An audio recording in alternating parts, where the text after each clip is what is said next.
Hey everybody, how we doing? You may have seen our video on the Subaru, out and about driving it, talking about it. We went into some detail about different things. I just want to go into a little bit more detail about some more modifications and some general things about the engine as well on these Subarus. Many of you, as we know from the responses we've had already, are big enthusiasts, not only with the STI and this model, but actually Subarus in general. A lot of you really do like the Subarus. And I'm going to be honest, a lot of you are very, very knowledgeable about them. I'm going to say I'm fairly knowledgeable. There's people out there who know a lot more than me, but that's great because we interact, we find out things and help each other. But I want to chat about mine specifically. This is obviously the 2-litre one. This is 2004. It's the it's got about 340 horsepower at the moment. It started with 265, obviously, when it came out of the garage, as many of you will know. And then it's got about 340. Now, I got an interesting comment last week saying, are you sure you've got 340 from what I've done to it? Because what modifications are on this? Well, it's remapped. It's actually got an Ecutech map with the dual switching, so I can switch between standard and the higher horsepower. But it's got up pipes, down pipe, and straight through exhaust. It's got no cats in it as I run it at the moment. Ooh, bad boy. Carbon footprint and all of that. However, it's straight through the exhaust. It breathes really well. And obviously, I've got bigger fuel pump on there, changed the air filter, but keep it as the standard inlet, which over here, because it is quite hot. Now, somebody said, are you sure you're getting 340? Well, it was on a rolling road and it came up around that. So, you know what? I think I commented on the other video. If you're getting 305, 310, 320, 340, it's all around there anyway. And let's face it, it's how you drive them anyway. So, am I getting 340? Well, maybe. Am I getting 320, 330? It's all good.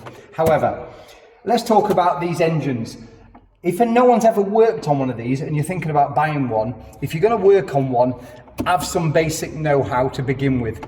But the great thing is, oh boy, do you learn as you go along on these things.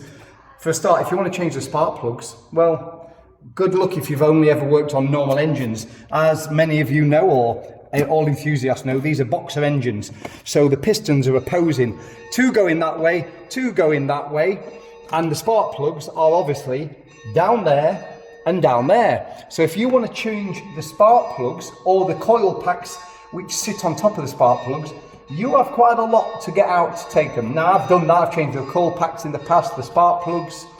However, sorry about the bells, by the way. The church is just ringing. It's just congratulating us on something, I think. Ellie's smiling behind the camera. But it's hell of a job, so you do have to remove quite a bit. So if you get one of these engines, you think, oh, I'm just going to do a quick spark plug change. Everyone who's ever done it knows it's not a quick job, but it's a doable job, just moving a few things out of the way. Loads of videos on YouTube. I'm not one to post all the mechanical videos like that. We're not going to do that. However, it's something to note. I've got the Turbo Smart blow-off valve, which I do like. By the way, you might notice my intercooler's moving. I've just had the intercooler out. I've had the reservoir loosened off, and I had to take some of the hosing off down there because I had a fuel leak.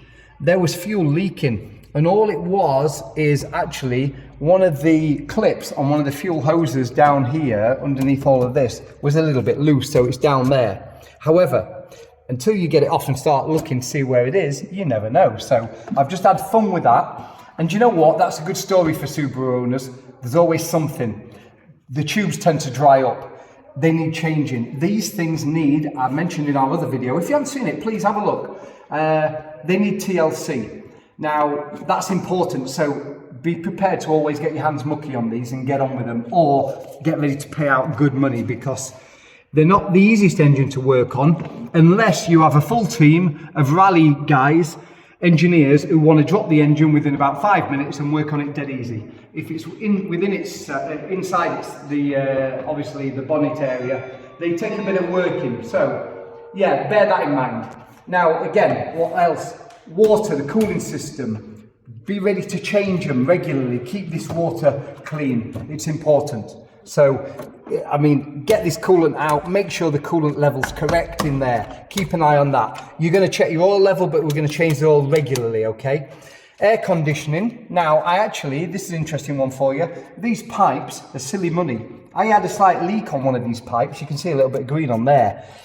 And all it was is from around the ferrule area. So you know what? Took it apart, got some rubber washers and O-rings, and actually sealed it myself. And it's been like that for 9 months and it works perfect. So you might have to try a few little things yourself as well. But these are a great engine, the 2 litre, lots of power.